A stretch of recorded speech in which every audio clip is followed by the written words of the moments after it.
Hello guys, welcome back to my channel. હવે આપણે જોઈએ તો કે ઘણા બધા ટેટ ટાટની તૈયારી કરી રહ્યા છીએ, બરાબર.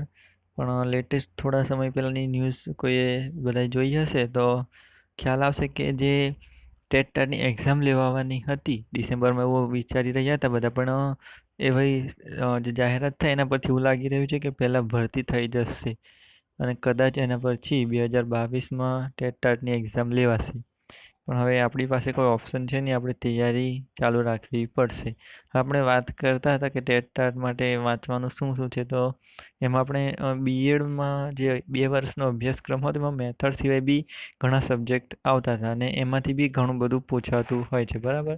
તો એમાંનો જ એક વિષય હતો કે શિક્ષણ અને સમકાલીન ભારત, અને જેમાંથી બી ઘણા બધા પોઈન્ટ આઈએમપી છે જે આ વિડીયો દ્વારા તમારા સમક્ષ હાઇલાઇટ કરવા માંગુ છું. તો જો વિડીયો ગમે તો સબસ્ક્રાઈબ કરજો, લાઈક કરજો, બરાબર છે. અને સમજો તો તમને એક્ઝામમાં તે ટાઈમે કામ લાગી જશે. ચલો, તો આપણે શિક્ષણ અને સમકાલીન ભારતના જે આઈએમપી પોઈન્ટ હતા તેને નોટ ડાઉન કરેલા છે, તો ધ્યાનથી વિડીયો જોજો. સૌથી પહેલાં તો જોઈએ તો કે જે એરિક એસબી નામના શિક્ષણ શાસ્ત્રી હતા, એને એવું કીધું કે જ્યારે પહેલી શાળાની સ્થાપના થઈ હશે એ શું છે, તો જગતની પ્રથમ ક્રાંતિ. એરિક એસબીએ એવું કીધું કે જે દુનિયામાં XYZ ગમે તે કન્ટ્રીમાં જો પહેલી શાળા સ્થપાઈ હશે એ શું હતું કે જગતની પ્રથમ ક્રાંતિ છે, બરાબર. ત્યાર પછી આપણે કેળવણીની થોડીક વ્યાખ્યા જોઈએ તો કે જ્હોન ડુઈએ વ્યાખ્યા આપી કે કેળવણી એ જીવન માટેની પૂર્વ તૈયારી નથી, પરંતુ તે સ્વયં જીવન છે, બરાબર. જ્હોન ડુઈએ એવું કીધું કે કેળવણી જીવન માટેની પૂર્વ તૈયારી નથી, પણ એ શું છે, સ્વયં જીવન છે, બરાબર. પછી આગળ જોઈએ તો કે વિવેકાનંદની વ્યાખ્યા સૌ કોઈને યાદ છે, બરાબર. કે એમને શું કીધું કે કેળવણી એટલે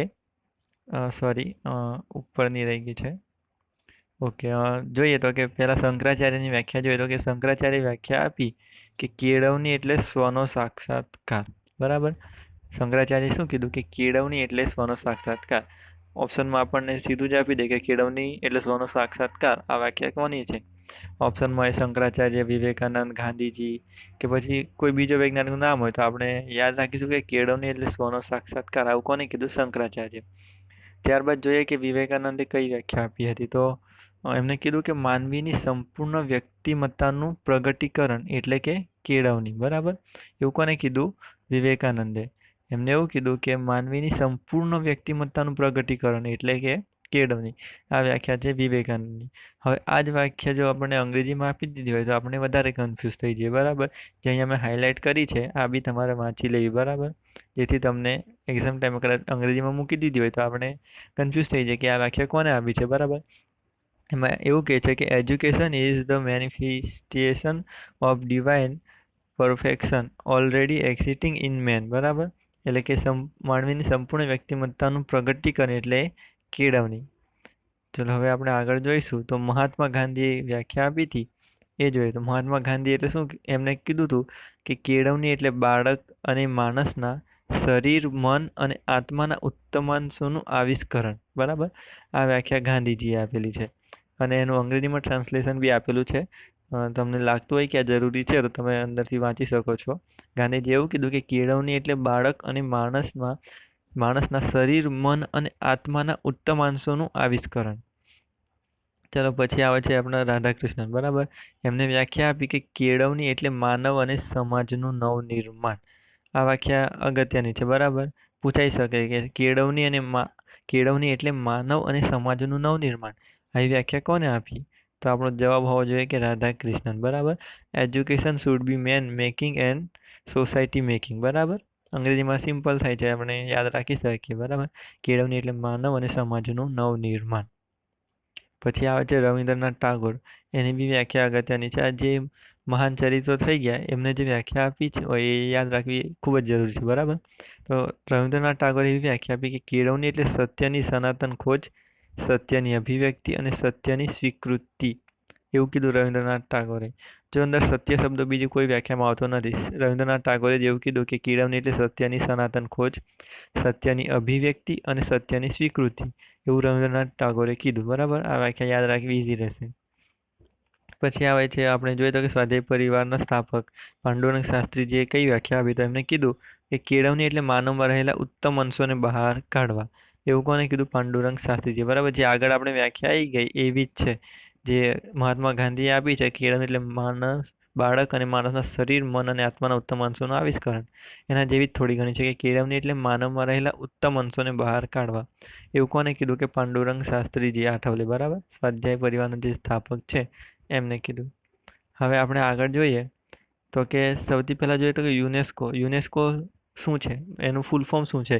તો જોઈએ તો કે United Nations Educational Scientific and Cultural Organization. બરાબર. અમુક વાર પૂછાઈ શકે કે યુનેસ્કોનું ફૂલ ફોર્મ જણાવો. તો એનું ફૂલ ફોર્મ થશે United Nations Educational Scientific and Cultural Organization. હવે એના પછીનો ટોપિક હતો કે બંધારણ વિશે થોડી ઘણી માહિતી આપેલી હતી બુકની અંદર. તો આપણે જોઈએ તો કે લેખિત બંધારણ કયા કયા દેશોમાં પાસે છે? તો જોઈએ તો કે ભારત, યુએસએ, જાપાન જેવા દેશો છે એ કેવું બંધારણ ધરાવે છે? તો કે લેખિત બંધારણ ધરાવે છે.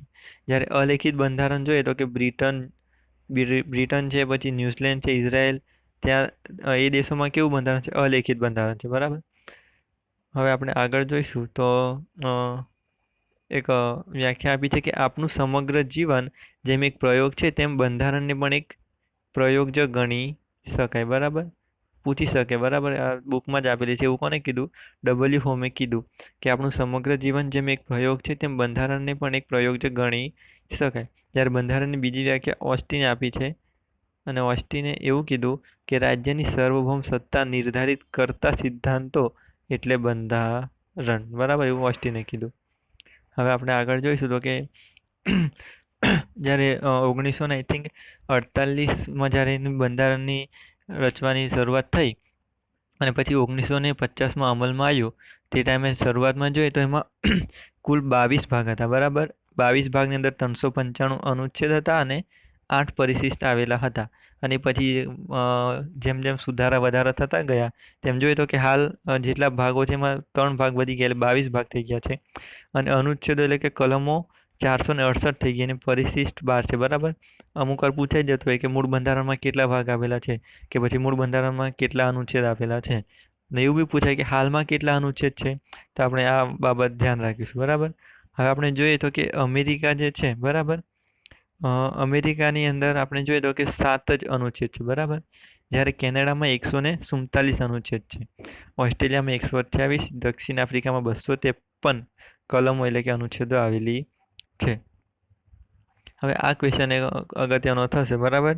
કે ભારત આઝાદ થયું. બરાબર. 15 ઓગસ્ટ 1947માં ભારતને આઝાદી મળી. બરાબર. તો જે બ્રિટિશ સરકારને આધીન નથી એ કયા ધારાથી સાબિત થાય છે? તો કે હિન્દ સ્વાતંત્ર્ય ધારો. જે હિન્દ સ્વાતંત્ર્ય ધારો છે એના અંતર્ગત 15 ઓગસ્ટ 1947માં હવે ભારત બ્રિટિશ સરકારને આધીન રહ્યું નથી. એટલે કે શું કે તો કે સાર્વભૌમ અને પ્રજાસત્તાક રાષ્ટ્ર છે. બરાબર. એના માટે ધારો કયો છે? તો કે હિન્દ સ્વતંત્રતા ધારો. બરાબર છે. હવે આપણે આગળ જોઈએ તો જે અગત્યના પોઈન્ટ છે આપણે હાઇલાઇટ કરીશું. બરાબર. હવે જે મૂળભૂત અધિકારો જે બંધારણની અંદર રજૂ કરેલા છે. બરાબર. કલમ નંબર 12 અંદર મૂળભૂત અધિકારો આપેલા છે. બરાબર. વિભાગ 4માં છે અધિકારોની વ્યાખ્યા અને બધું એના વિશે ડિટેલમાં આપેલું છે. ઇન્ટરેસ્ટ હોય તો બંધારણમાંથી તમે જોઈ શકો છો. બરાબર. વિભાગ 4માં બધું છે. તો આપણે જોઈએ તો કે મૂળભૂત અધિકારો કયા કયા છે? તો કે સ્વતંત્રતાનો, સમાનતાનો, શોષણ વિરોધી અધિકાર, પછી આવે છે ધાર્મિક સ્વતંત્રતાનો, પછી છે શિક્ષણ અને સાંસ્કૃતિક અધિકાર, અને છઠ્ઠું છે બંધારણીય ઇલાજોનો અધિકાર. હવે જોઈએ તો કે જે 7મો અધિકાર હતો, એમ શરૂઆતમાં 7 અધિકારો હતા, પણ જે સંપત્તિનો અધિકાર છે એ બંધારણના કયા 44માં સુધારા દ્વારા 1978માં રદ કરવામાં આવ્યો હતો. બરાબર. આમ શરૂઆતમાં મૂળભૂત અધિકારો 7 હતા, પણ ત્યાર પછી જે સંપત્તિનો અધિકાર છે એ કયા 44માં બંધારણીય સુધારા દ્વારા 1978માં રદ કરવામાં આવ્યો હતો. બરાબર. પછી અમુકમાં એક લાઈન આપેલી છે જે યાદ રાખવા જેવી છે કે આજે 26 નવેમ્બર 1949ના દિવસે અમે આ બંધારણને અપનાવીએ છીએ. એમાં અમુકની અંદર એક લાઈન આપેલી છે. બરાબર. પછી જોઈએ તો કે આપણે ઘણીવાર સાંભળતા હોય છે કે આપણે કેવો દેશ તો કે બિન સાંપ્રદાયિક દેશ છે, બરાબર. તો આ જે બિન સાંપ્રદાયિક શબ્દ છે એ આમુખમાં ક્યારે તો કે 1976માં 42માં સુધારવા દ્વારા આ શબ્દ ઉમેરવામાં આવ્યો હતો, બરાબર. હવે જે આ બુક છે એની અંદર અમુક કલમો આપેલી છે એ અગત્યની બનશે કેમ કે આપણા એ કલમો પૂછાતી નથી ટેટ ટાટની એક્ઝામમાં. પણ જે શિક્ષણ અને સમકાલીન ભારત સબ્જેક્ટ આપણે બીએડમાં ભણ્યા હતા એની અંદર અમુક કલમો આપેલી છે જે આપણે યાદ રાખીશું કાં તો સમજવાનો પ્રયત્ન કરીએ તો સારું રહેશે. એમાં એવું કીધું હતું કે 6 થી 14 વર્ષના બાળકોનું મફત અને ફરજિયાત શિક્ષણ એ કલમ 45માં આપેલી છે. પણ અમુક ઘણા બધા જાણતા હશે કે નહીં જાણતા હોય તો જાણી લો કે જે કલમ હતી 6 થી 14 વર્ષના મફત અને ફરજિયાત શિક્ષણ એ ત્યાંથી રદ કરવામાં આવી છે અને કલમ 21A અંતર્ગત જે 2009માં અને રજૂ અલગ 21A માં નાખી દેવામાં આવી છે, અનુચ્છેદ 21A માં, બરાબર. અને જે મફત અને ફરજિયાત શિક્ષણ છે 6 થી 14 વર્ષના બાળકોને એ આ કલમ 45 રદ કરવામાં આવી છે અને તેની જગ્યાએ કલમ 21A, બરાબર, જે 2009માં અમલી બની હતી એના અંતર્ગત આ કલમને લઈ લેવામાં આવી છે, બરાબર. હવે આગળનું છે કે સામાજિક અને શૈક્ષણિક રીતે પછાત વર્ગના નાગરિકો માટે શિક્ષણ, તો એ કલમ 46માં છે, બરાબર. હવે જે સ્ત્રીઓનું શિક્ષણ છે એ કઈ કલમમાં છે તો કે 15A અને 15C, કાં તો 15A કે 15(3) એની અંદર સ્ત્રીઓના શિક્ષણ વિશે વાત કરવામાં આવેલી છે, બરાબર.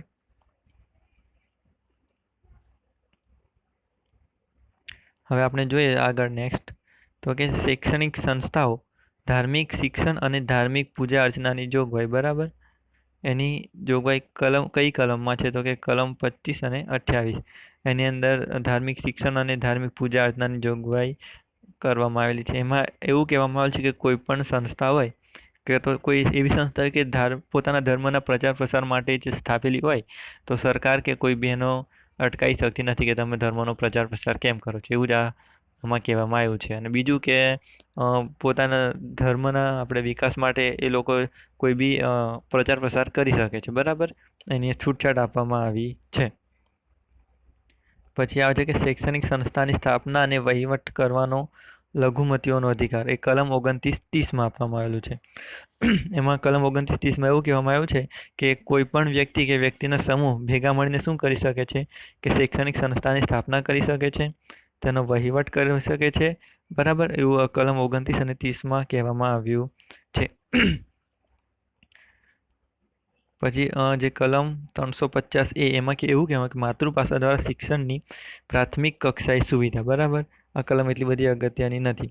પણ એના પછીની છે 351, તો એમાં કીધું કે હિન્દી ભાષાને પ્રોત્સાહન, તો કલમ 351માં એની જોગવાઈ રજૂ કરવામાં આવેલી છે, બરાબર. જે કલમ 351 છે એના અંતર્ગત હિન્દી ભાષાને પ્રોત્સાહન આપવામાં આવે છે અને અમુક વાર પૂછાઈ શકે કે હિન્દી ભાષાને પ્રોત્સાહન કઈ કલમ અનુસંધાને આપવામાં આવે છે તો કે 351, બરાબર.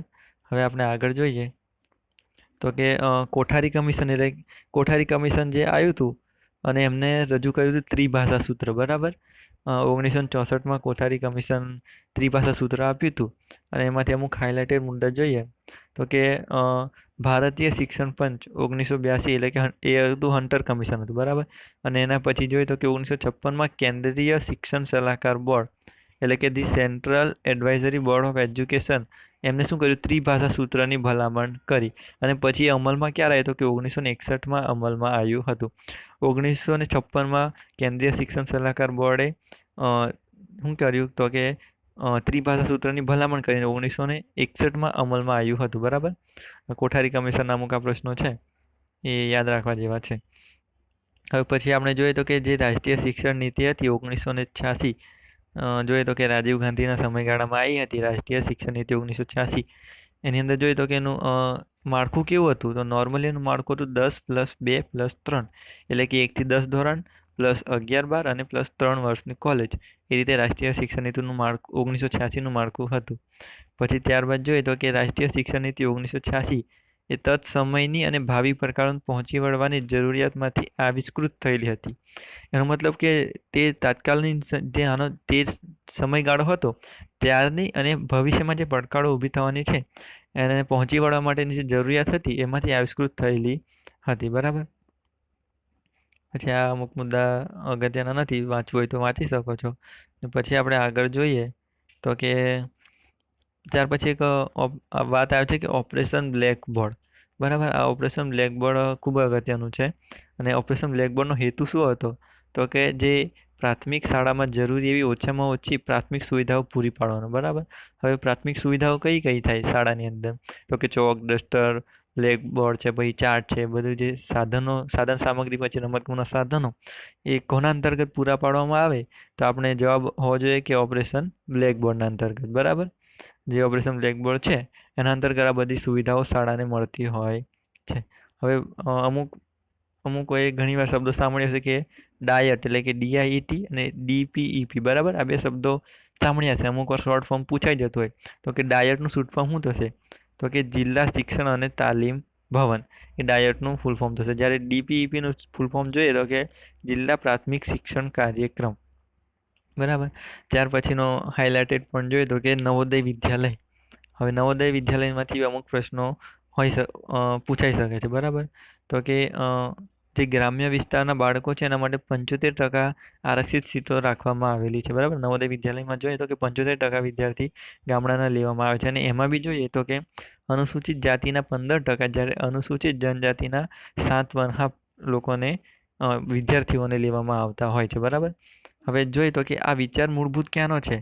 તો કે જે નવોદય વિદ્યાલયનો ખ્યાલ છે એ બ્રિટનની પબ્લિક સ્કૂલ પ્રથાને મળતા હોય છે, બરાબર. જે બ્રિટનની પબ્લિક સ્કૂલ છે એના પરથી નવોદય વિદ્યાલયનો ખ્યાલ લેવામાં આવેલો છે. નવોદય વિદ્યાલયમાં કઈ રીતનું માળખું હોય છે? તો જોઈએ તો કે 500 વિદ્યાર્થીઓની ક્ષમતા હોય છે, બરાબર. અને એની અંદર ધોરણ 6 થી 12નો સમાવેશ થાય છે. અને દરેક વર્ગની અંદર કેટલા વિદ્યાર્થીઓ? 35 વિદ્યાર્થીઓ જ હોય છે. હવે સ્ટાફની વાત કરીએ તો કે 1 આચાર્ય, 2 ઉપાચાર્ય, 10 તાલીમી અનુસ્નાતક શિક્ષકો અને 20 તાલીમી સ્નાતક શિક્ષકો. આમ જોઈએ તો કે કુલ 23નો સ્ટાફ હોય છે, બરાબર. 500 વિદ્યાર્થી કેટલા? 23 શિક્ષકો હોય છે. અને ધોરણ 6 થી 12 હોય છે. અને દરેક વર્ગમાં મેક્સિમમ 35 વિદ્યાર્થીઓનો સમાવેશ કરવામાં આવતો હોય છે. હવે આગળનું જોઈએ તો કે ઘણા બધા વિદ્યાર્થીઓ નેટ સ્લેટ એમ સાંભળ્યું છે કે નેટ સ્લેટની એક્ઝામ આવે. એ શેના માટે આવે? તો કે આચાર્ય માટેની મોસ્ટલી હોય છે. તો એનું અમુક વાર આપણને ખ્યાલ હોય છે કે એનું ફૂલ ફોર્મ અમુક વાર પૂછાઈ જાય કે નેટ સ્લેટનું ફૂલ ફોર્મ શું થશે? તો NET એટલે કે નેશનલ એલિજિબિલિટી ટેસ્ટ અને સ્લેટ એટલે કે સ્ટેટ લેવલ એલિજિબિલિટી ટેસ્ટ, બરાબર. જે નેશનલ લેવલે એક્ઝામ લેવાય છે એને નેટથી આપણે કહીએ છીએ, અને સ્લેટ એટલે કે સ્ટેટ લેવલની એલિજિબિલિટી ટેસ્ટ, બરાબર. Net slate. હવે આ બે શબ્દો ખાસ ધ્યાન રાખવા જેવા છે કે અવ્યય, વેસ્ટેજ અને સ્થગિતતા એટલે કે સ્ટેગ્નેશન, બરાબર. આ બે શબ્દો પર ભાર આપજો, કેમ કે આ શબ્દને રિલેટેડ અમુક વાર વાક્ય બનાવીને આપણને પૂછતા હોય છે, બરાબર. તો જોઈએ તો કે અવ્યયની વ્યાખ્યા આપી છે કે by wastage we mean the premature withdrawal of children from school at any stage before the completion of the secondary course, બરાબર. આ હાર્ટોજ વ્યાખ્યા આપી છે, હાર્ટોજ કોમિટી રિપોર્ટ, બરાબર. એમને વ્યાખ્યા આપી છે, બરાબર. અવ્યયમાં એવું કીધું છે કે કોઈ બાળક એક જ વર્ગમાં આપણે ફેલ થયા કરે તો એને શું કહીશું? આપણે અવ્યય કહીશું. જ્યારે સ્થગિતતાની વ્યાખ્યા બી હાર્ટોજ કમિટી આપી છે. એમાં કીધું કે by stagnation we mean the retention in a lower class of a child for a period of more than 1 year. એટલે કેવું કે કોઈ બાળક એકના એક જ ક્લાસમાં એક કરતાં વધારે વર્ષો સુધી રહે તો એ શું કહેવાશે? સ્થગિતતા કહેવાશે, બરાબર. બીજી બી એની વ્યાખ્યા આપેલી છે. તમને લાગે કે જરૂરી છે તો તમે વાંચી શકો છો, બરાબર. પછી એક બીજું આવે છે કે ECCE, એનું ફૂલ ફોર્મ શું છે? તો કે early childhood care and education, બરાબર. ચલો હવે જે કોઠારી શિક્ષણ પંચ હતું તો એનું માળખું કેવું હતું? તો કે 10+2+3, બરાબર. જે રાષ્ટ્રીય શિક્ષણ નીતિનું માળખું છે એ જ છે, બરાબર. હવે એક બીજો શબ્દ આવે છે તો કે IASE, એનું ફૂલ ફોર્મ થશે કે institute of advance studies in education. હવે આપણે જોઈએ તો કે અનુસૂચિત જાતિ, અનુસૂચિત જનજાતિ, એના વિશે આપણે ઘણીવાર સાંભળતા હશે. અને એની આ બુકમાં જે અંદર જે શબ્દો આપેલા છે કે અનુસૂચિત જનજાતિ એને અમુક લોકોએ અલગ અલગ નામથી કહ્યું છે. તો એને બેન્સ એને કીધું છે કે હિલ ટ્રીબર્સ, બરાબર. બેન્સે એવું કીધું કે હિલ ટ્રીબર્સ એટલે કે અનુસૂચિત જાતિના જનજાતિના લોકો. માર્ટિને અનુસૂચિત જનજાતિના લોકોને એનિમેટર્સ કહ્યા, જ્યારે કાકા કાલેકરે ભૂમિજનો કે ગિરિજનો કહ્યા. હવે જોઈએ તો કે ભારતની વસ્તીમાં 7% વસ્તી અનુસૂચિત જનજાતિના લોકોની જોવા મળતી હોય છે, બરાબર. હવે આગળ આપણે જોઈશું તો કે વનબંધુ કલ્યાણ યોજના. આ યોજના એટલા માટે અગત્યની છે કે ગુજરાત સરકારની સૌથી મોંઘી યોજના છે, અને જેમાં જોઈએ તો કે 40,000 કરોડની જોગવાઈ છે. કુલ ખર્ચ કેટલો છે તો કે 15,000 કરોડ હતો, અને 2012માં અમલમાં આવી હતી 5 વર્ષ માટે, બરાબર. વનબંધુ કલ્યાણ યોજના જે ગુજરાત સરકારની અત્યાર સુધીની સૌથી મોંઘી યોજના છે, બરાબર. હવે આપણે જોઈશું કે નવી શિક્ષણ નીતિ, બરાબર, જે 2015માં અમલી થઈ હતી. એમાં શું હતું કે એમાં ખાલી હાઇલાઇટેડ પોઈન્ટ જોઈએ તો કે શાળા શિક્ષણના કેટલા 13 વિષયો, બરાબર. એને ઉચ્ચ શિક્ષણના 20 વિષયો, બરાબર, અને શાળાઈ શિક્ષણ એની અંદર હતા 13 વિષયો. આ ખાલી યાદ રાખવા જેવું છે, પણ એટલું બધું પૂછાતું નથી, બરાબર. હવે આપણે કન્યા કેળવણી અને પ્રવેશોત્સવ, બરાબર. આ ખૂબ જ અગત્યનો પોઈન્ટ થઈ જશે, કેમ કે કન્યા કેળવણી અને પ્રવેશોત્સવ એમાંથી એક બે ક્વેશ્ચન ટેટ ટાટની એક્ઝામ લેવલે પૂછાતા હોય છે, બરાબર. હવે આગળ આપણે ફૂલ ફોર્મ જોઈએ કે પણ ફરી જોઈ લઈએ તો કે ECCE નું ફૂલ ફોર્મ શું થશે તો કે E for early, C for childhood, C for care and E for education. Early childhood care and education. હવે એના પછી જે બીજી વાત કરવાની છે તો કે KGBV, બરાબર. એના વિશે ઘણું બધું સાંભળ્યું હશે કે કન્યા કેળવણી રિલેટેડ KGBVની સ્કૂલો કે એવું બધું વિદ્યાલયો ચાલતા હોય છે. તો KGBV શું છે, એનું ફૂલ ફોર્મ શું છે જોઈએ તો કે કસ્તુરબા ગાંધી બાલિકા વિદ્યાલય. અને એની સ્થાપના ક્યારે થઈ તો ઓગસ્ટ 2004માં એની સ્થાપના કરવામાં આવી હતી, બરાબર. હવે આગળ જોઈશું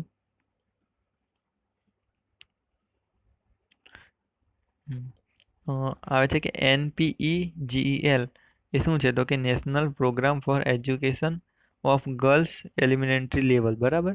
આ ગર્લ્સ માટેનો પ્રોગ્રામ છે, અને એનો જોઈએ તો કે પ્રારંભિક શિક્ષણ સ્તરે કન્યાઓ માટેના રાષ્ટ્રીય કાર્યક્રમ. એનું ગુજરાતીમાં મિનિંગ આવો થશે, national programme of education of girls elementary level, બરાબર. જોઈએ તો કે જે પ્રવેશોત્સવ છે એ શું છે, એનો હેતુ શું છે તો જોઈએ તો કે શિક્ષણને સંસ્કારોથી સુવાસિત કરવાનો કાર્યક્રમ, એટલે કે પ્રવેશોત્સવ. સિમ્પલ શબ્દમાં જ આ બેઠી લાઈન પૂછી દે એક્ઝામમાં કે શિક્ષણને સંસ્કારોથી સુવાસિત કરવાનો કાર્યક્રમ. નીચેથી ખાલી જગ્યા છે તો પ્રવેશોત્સવ, ગુણોત્સવ ગમે તે ઓપ્શનમાં નાખી દે તો આપણે ધ્યાન રાખીશું કે પ્રવેશોત્સવ શું છે, શિક્ષણને સંસ્કારોથી સુવાસિત કરવાનો કાર્યક્રમ. હવે જોઈએ તો કે પ્રાથમિક શિક્ષણના મુખ્ય 3 ધ્યેય છે, બરાબર. જે પ્રાઇમરી લેવલનું શિક્ષણ છે ને ગવર્મેન્ટ લેવલના 3 ધ્યેયો કયા તો સૌથી પહેલું નામાંકન, પછી સ્થાયીકરણ અને ગુણવત્તાસભર શિક્ષણ. મોટાભાગે જોઈએ તો કે અમુક વિદ્યાર્થીઓનું નામાંકન જ થતું નથી, એટલે કે એ લોકો શિક્ષણથી સંપૂર્ણ વંચિત જોવા મળે છે. મેન હેતુ જોઈએ તો કે પહેલાં નામાંકન, પછી એનું સ્થાયીકરણ કે અમુક 8 ધોરણ 6 થી 14 વર્ષ સુધી તો એ ભણવો જ જોઈએ, બરાબર. અને પછી એને ગુણવત્તાસભર શિક્ષણ મળવું જોઈએ. હવે જોઈએ તો કે ગુણોત્સવની શરૂઆત ક્યારે થઈ તો કે ગ્રામ્ય વિસ્તારોમાં જોઈએ તો કે 12, 13 અને 14 નવેમ્બર 2009માં થઈ હતી, અને શહેરી વિસ્તારમાં 23, 24 અને 25 નવેમ્બર 2009માં થઈ હતી, બરાબર.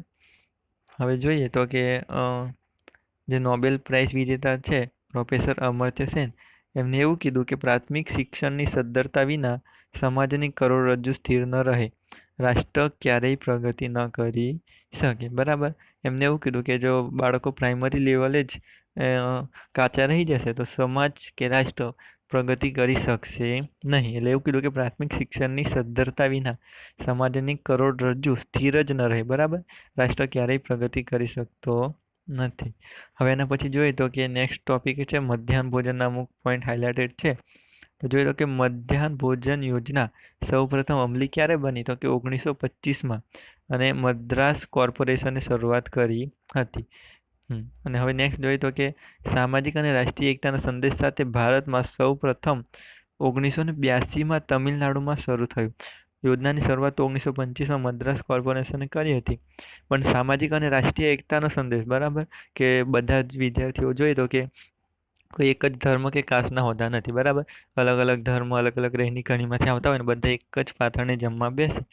અને એના હેતુસર એટલે કે રાષ્ટ્રીય સામાજિક અને રાષ્ટ્રીય એકતાના સંદેશ સાથે સૌ પ્રથમ 1982માં તમિલનાડુમાં મધ્યાહન ભોજન યોજના શરૂ થઈ હતી.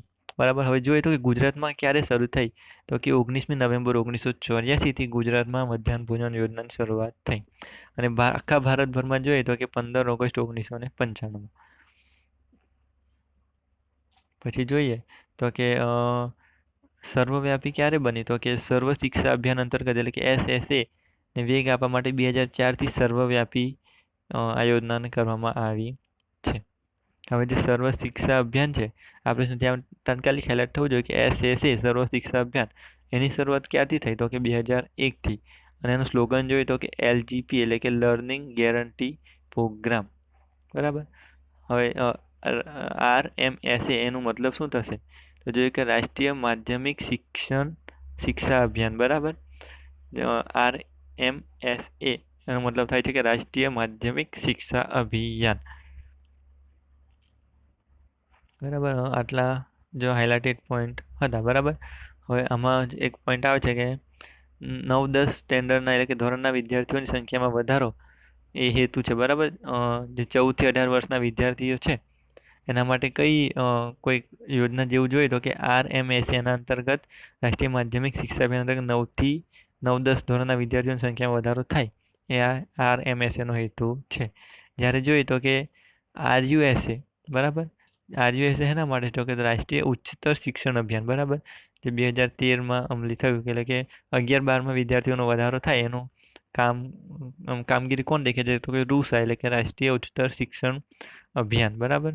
તો જોઈએ તો કે આ હતા શિક્ષણ અને સમકાલીન ભારતના જે અગત્યના હાઇલાઇટેડ મુદ્દા હતા એ તમારી સમક્ષ રજૂ કર્યા. જો તમને લાગતું હોય કે આ વિડીયો જરૂરી છે ને ઉપયોગમાં આવી શકે તો તમારા મિત્રોને જે ટેટની એક્ઝામની તૈયારી કરી રહ્યા હોય એમને જરૂરથી પહોંચાડજો. જો ચેનલ પર તમે નવા હોય તો જરૂરથી સબસ્ક્રાઈબ કરજો, જેથી મારા વિડીયો નવા અપડેટ મળતી રહે. તમને મૂકીશ ત્યારે તમને નોટિફિકેશન દ્વારા એની અપડેટ મળી રહે. બરાબર. તો જો વિડીયો ગમ્યો હોય તો જરૂરથી લાઈક કરજો. Thank you.